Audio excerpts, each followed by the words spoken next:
ফ্রান্সের একজন বিজ্ঞান প্রফেসর ডক্টর মরিস বুখাইরি, তিনি যখন ফেরাউনের লাশ নিয়ে গবেষণা করতে শুরু করলেন, ফেরাউনের লাশ নিয়ে যখন গবেষণা করতে শুরু করলেন, গবেষণা করতে করতে তিনি যখন কোরআনের মধ্যে কোরআনের রিসার্চ করার জন্য যখন এসেছিলেন ফ্রান্সের ভাষায়, তিনি কোরআনকে রিসার্চ করলেন আর বললেন এই কোরআনের মধ্যে যদি এই কোরআনের মধ্যে যে ভুল আছে আমি কোরআনের এই ভুলগুলাকে ধরে নিব। জোরে বলুন নাউজুবিল্লাহ।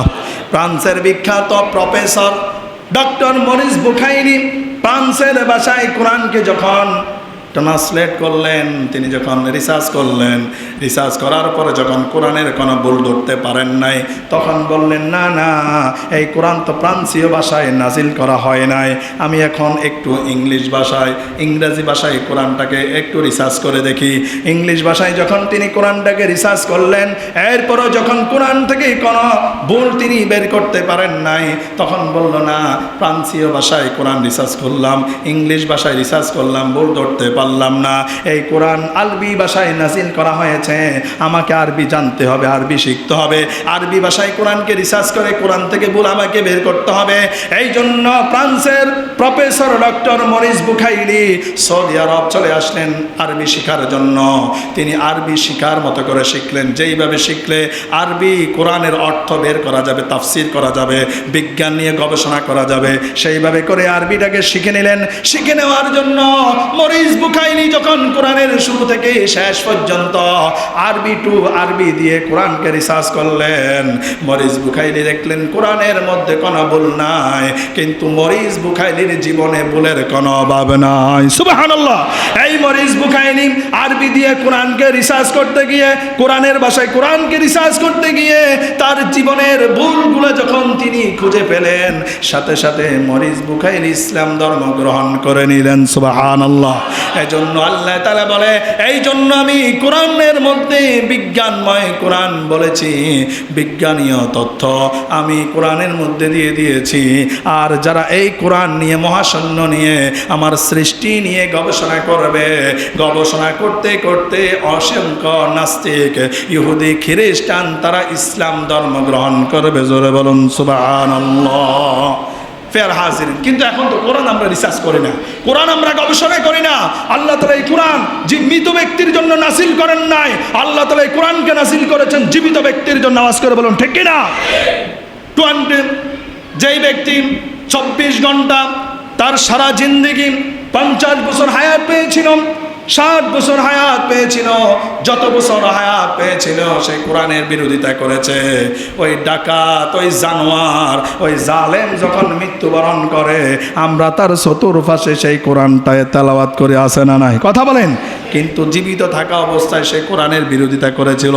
এখন মৃত্যুবরণ করার সাথে সাথে আমরাই তার কোরআন তেলাওয়াত চতুর্পাশে, তার লাশের চতুর্পাশে বসে কোরআন তেলাওয়াত করি। এমন দৃষ্টান্ত আমাদের সমাজ, আমাদের দেশে আছে না নাই? কথা বলেন, আছে না নাই? এজন্য আল্লাহ বলছেন, কিতাবুন আনজালনাহু ইলাইকা লিতুখরিজান নাসা মিনাজ-যুলুমাতি ইলান নূর। আওয়াজ করে বলুন আল্লাহু আকবার। আল্লাহ সুবহানাহু ওয়া তাআলা বিশ্বনবীকে বলেন, ও নবী, আমি আপনাকে এই কোরআন নাজিল করলাম কেবলমাত্র শুধুমাত্র মানুষদের জন্য। এই কোরআন শুনিয়ে শুনিয়ে তেলাওয়াত করে যেন আপনি মানুষদেরকে অন্ধকার থেকে আলোর দিকে নিয়ে আসতে পারেন। আল্লাহু আকবার। কিন্তু আমরা জীবিত থাকা অবস্থায় কোরআনকে মানি না, কোরআনকে বুঝি না, কোরআন তেলাওয়াত করি না, কোরআন অনুযায়ী জীবনকে পরিচালনা করার জন্য চেষ্টা করি না। আওয়াজ করে বলুন ঠিক কিনা? I have sent you as a mercy. আপনি যদি কোরআন দিয়ে your personal life with Quran, your family life with Quran, your social life with Quran, your national life with Quran, আপনি যদি এই কোরআন দিয়ে আপনার ব্যক্তি জীবন, পারিবারিক জীবন, সামাজিক জীবন, রাষ্ট্রীয় জীবন যদি গঠন করতে চান, গঠন করতে পারেন। আপনার ব্যক্তি জীবন, পারিবারিক জীবন, সামাজিক জীবন, রাষ্ট্রীয় জীবনের মধ্যে শান্তি আর রিজিক, রহমত দিবে একজন, তিনি কে? কথা বলেন, তিনি কে? আমাদের দেশে জেনা ব্যভিচার আছে না নাই? দর্শন চুরি সামারি আছে না নাই?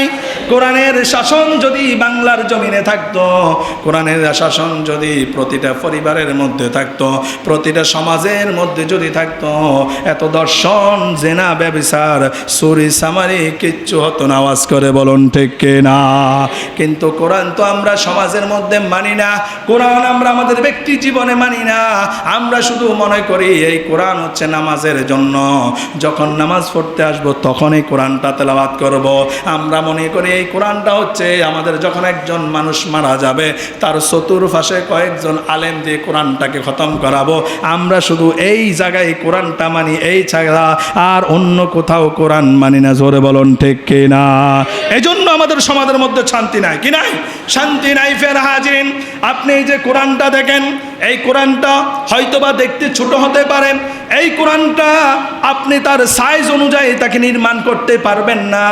এই কোরআনের কত মর্তবা, এই কোরআনের কত গুরুত্ব, এই কোরআন যে কত, এই যে কোরআন যে কত মূল্যবান কোরআন, যেই কোরআনটা আল্লাহ তাআলা আসমানকে দিতে চেয়েছিলেন আমানত স্বরূপ, আসমান নেয় নাই। জমিনকে দিতে চেয়েছিলেন, জমিন গ্রহণ করে নাই। পাহাড়কে দিতে চেয়েছিলেন, পাহাড় গ্রহণ করে নাই। সাগরকে দিতে চেয়েছিলেন, সাগর গ্রহণ করে নাই। তারা বলছে আল্লাহ কোরআনের যে ভার, কোরআনের যে দায়িত্ব, এই দায়িত্ব আমরা গ্রহণ করতে পারবো না। এই কোরআন অনুযায়ী কোরআনের মান আমরা রক্ষা করতে পারবো না, এই জন্য তারা নেন নাই। আল্লাহ তাআলা দলিল দিচ্ছেন, ইন্না আরাদনাল আমানাতা আলাস সামাওয়াতি ওয়াল আরদি ওয়াল জিবালি ফাআবাইনা আন ইয়াহমিলনাহা ওয়া আশফাকনা মিনহা ওয়া হামালাহাল ইনসান ইন্নাহু কানা যালুমান জাহুলা। আল্লাহু আকবার। আল্লাহ তাআলা আসমান, জমিন, পাহাড়, পর্বতকে কোরআন দিতে চেয়েছিলেন, কেউ কোরআন নেয় নাই। সর্বশেষ ইনসান, মানুষেরা, ওয়াশফাকনা মিনহা ওয়া হামালাহাল ইনসান, মানুষ কোরআন না বুঝে, কোরআন না জেনে, কোরআনের ভার, কোরআনের দায়িত্ব না বুঝে অনায়াসে কোরআনটাকে গ্রহণ করে নিয়েছিল, অ্যাকসেপ্ট করে নিয়েছিল। আর আল্লাহ বললেন, এই ইনসান, তোমরা না বুঝে কোরআনটাকে যে গ্রহণ করেছো, অ্যাকসেপ্ট করেছো, যদি কোরআন দিয়ে তোমার ব্যক্তি জীবন, পারিবারিক জীবন, সামাজিক জীবন, রাষ্ট্রীয় জীবন সাজিয়ে নিতে পারো, আমি আল্লাহ বিনিময় তোমাদেরকে জান্নাত দিয়ে দেব। সুবহানাল্লাহ। কিন্তু আমরা কোরআন মানি না। আমাদের অনেকের বাসার মধ্যে কোরআন পড়ে আছে, কোরআনের উপরে অসংখ্য অগণিত বালু পড়ে আছে। আমরা বছরকে বছর চলে যায়, মাসকে মাস চলে যায়, কোরআন আমরা ধরি না। কথা বলেন ঠিক কিনা? এই